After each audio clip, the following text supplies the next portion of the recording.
On August 18th, Japanese satellite company Sky Perfect JSAT said that it had chosen SpaceX's Starship rocket to send its Bluebird 9 satellite to a geostationary transfer orbit as early as 2024. SpaceX, or another company, has talked about the idea of using Starship to launch satellites for paying customers before, but Sky Perfect JSAT seems to be the first to sign a contract to do so. Then stay tuned till the end of the video. Welcome to Techmo.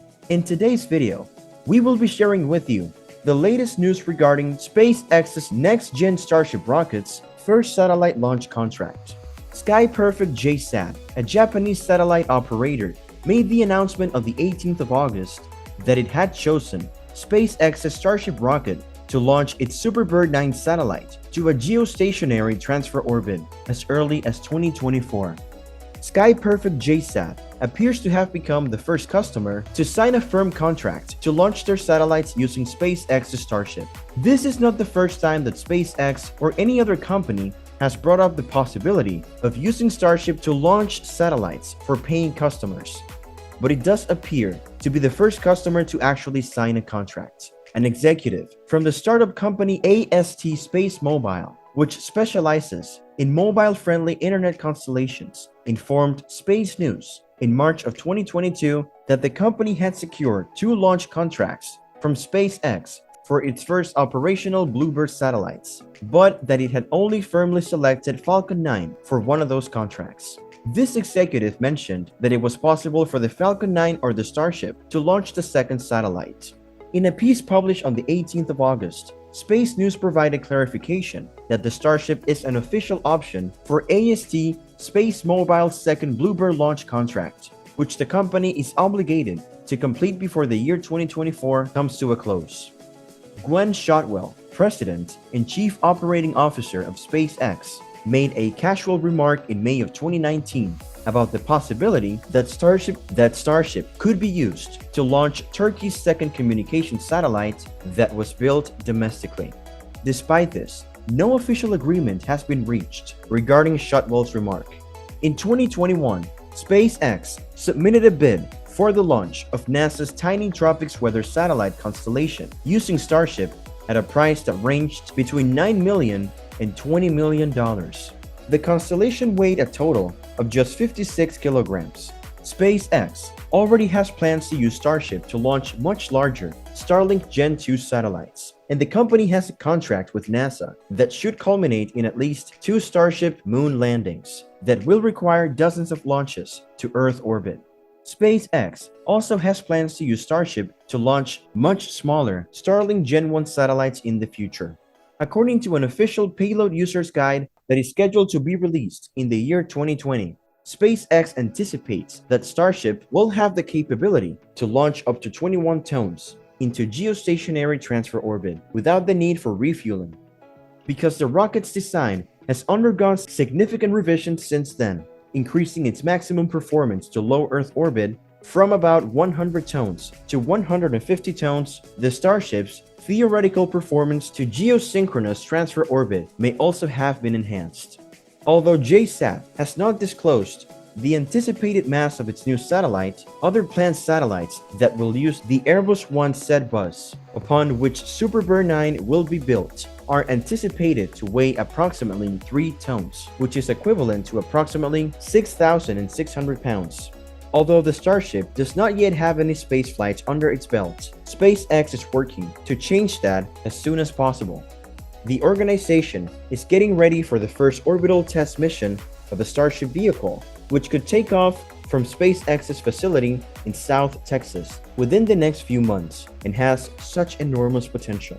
It should come as no surprise that Europe is looking to Elon Musk's SpaceX to fill the launch void that has been left by Russia's tensions, after Western access to Russia's Soyuz rockets was cut off as a result of the conflict in Ukraine. The European Space Agency started preliminary technical discussions with Elon Musk's company. These discussions could lead to the temporary use of SpaceX's launchers. According to Joseph Ashbaker, the Director General of the European Space Agency, the private American competitor to Europe's Arianespace, has emerged as a key contender to fill a temporary gap, along with Japan and India. SpaceX is the one that is more operational, and it is definitely one of the backup launches that we are looking at. A request for comment was made to SpaceX, but they did not respond. Falcon 9 from SpaceX has already attracted a number of new customers, severing ties with Moscow's increasingly isolated space sector in the midst of the Ukraine conflict. However, a high-profile European mission could be seen as a significant win for the US rocket maker satellite internet firm OneWeb. A competitor to SpaceX's Starlink satellite internet venture booked at least one Falcon 9 launch in March. It has also booked an Indian launch on Monday. But before moving on with our video, if you guys are new to our channel, then hit the subscribe button and ring the bell icon so that you'll never miss any videos from us. Northrop Grumman has scheduled 3 flights of its Falcon 9 rocket to deliver cargo for the National Aeronautics and Space Administration to the International Space Station, while the company works on redesigning its Antares rocket, which has had its Russian-made engines removed because of international sanctions. Up until this point, Europe has relied on the Italian Vega for missions with light payloads, Russia's Soyuz for those with medium payloads, and the Ariane 5 for those with heavy ones. The launch of the Vega C, the next generation of rocket, took place in the last month. But the launch of the new Ariane 6, which was designed in 2 variants to replace both the Ariane 5 and the Soyuz, has been pushed back to next year. Ash Baker stated that after the ongoing hot-firing testing, a more precise schedule for Ariane 6 would be clearer by the month of October. ESA would then finalize a backup plan to be presented to ministers of the agency's 22 nations in November. In other words, the most recent Ariane 6 delay was not the result of any significant new setback. However, the likelihood of the need for backup launches is high. He said, "It's certainly a good handful of launches that we would need interim solutions for." Additionally, Ash Baker said that the Ukraine conflict had demonstrated Europe's decade-long cooperation.